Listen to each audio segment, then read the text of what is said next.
Hello and welcome to our channel. We're going to tell you a story. My name is Isabella. I never imagined I would raise a child on my own. But life does not always follow the story we dream of. Sometimes it writes its own chapter. And mine began the day he left. I was only 22 when I met Daniel. He was smart, kind, and had a charming way of making everyone around him feel special. We fell in love quickly. And I believed with all my heart that our future would be full of laughter, home-cooked dinners, and late-night talks. When I found out I was pregnant, I was scared but also happy. I imagined Daniel holding our baby for the first time. I imagined bedtime stories, birthday parties, and dancing in the kitchen. Daniel smiled when I told him the news, but I could see the fear behind his eyes. In the beginning, he tried. He came to the doctor appointments, helped paint the baby's room, and even chose the name, Noah. But something in him changed. He became quiet, distant. He started working late, coming home smelling of unfamiliar perfume. I asked questions, but his answers were always cold and empty. Then one morning, I woke up and found his side of the bed empty. His clothes were gone. There was no note, no goodbye, only silence. I cried for days. My heart broke in 100 pieces. I was angry, confused, and terrified. But in my belly I felt tiny kicks, a reminder that I was not alone. My son needed me. And so, I stood up, wiped my tears, and promised Noah that I would give him the love of 2 parents. I worked 2 jobs, waitressing during the day and cleaning offices at night. I saved every coin, skipped every luxury, and gave Noah every piece of my heart. The first time he smiled, my soul lit up. The first time he said, "Mama," I knew I was strong enough to keep going. We lived in a small apartment.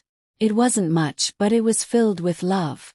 I sang Noah to sleep every night and read him stories under a flickering lamp. When he started school, I walked him there every day, holding his hand tight. I cheered at every sports day, every drawing he brought home, every little moment that reminded me we were building a life. Just the 2 of us. And even though I was tired, even though I sometimes cried at night, I never gave up. Because Noah deserved everything. Noah was 8 years old when Daniel came back. It was a quiet Saturday morning. I was folding laundry when I heard a knock on the door. I opened it, and there he was. Daniel. Older. Limmer. Eyes full of guilt. "Isabella," he said. "I know I don't deserve it, but I want to see my son." My heart froze. Memories came rushing back. His leaving, the nights I cried, the years I fought to keep going. "Noah doesn't even know you," I said, trying to keep my voice calm. "I know," he whispered. "But I want to be part of his life. I made a terrible mistake. Changed. Please, let me try." I didn't answer him right away. I watched him leave, unsure what to feel. That night I couldn't sleep. Part of me wanted to shut the door forever. But another part, the mother in me, wondered if Noah had a right to know his father. So the next day I sat down with my son. "Noah," I said gently, "do you remember the stories I told you about your dad?" He nodded. "The ones where he played guitar?" "Yes. He came by today. He wants to see you." Noah looked surprised. "But why now?" "I don't know," I said honestly. "But if you want to meet him, I'll be there with you." Noah thought for a long time, then said quietly, "Okay." The first meeting was awkward. Daniel brought a toy car. Noah said thank you but didn't smile. I watched them from across the room, my heart unsure. But Daniel tried. He listened. He asked about school. He told Noah stories about when he was little. Over the next few months, Daniel kept coming. He never made promises he couldn't keep. He showed up on time. He brought books, games, and sometimes just his time.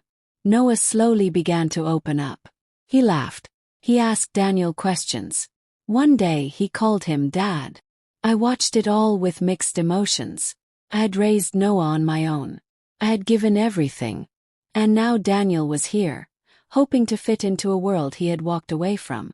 One evening, after Noah had gone to bed, Daniel and I sat at the kitchen table.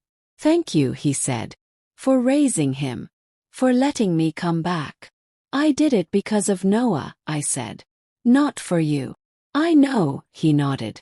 But I want you to know, I'm not going anywhere again. I looked into his eyes. I saw truth, pain, and the weight of regret. Maybe people do change. Maybe second chances aren't for everyone, but they're possible. Noah still lives with me.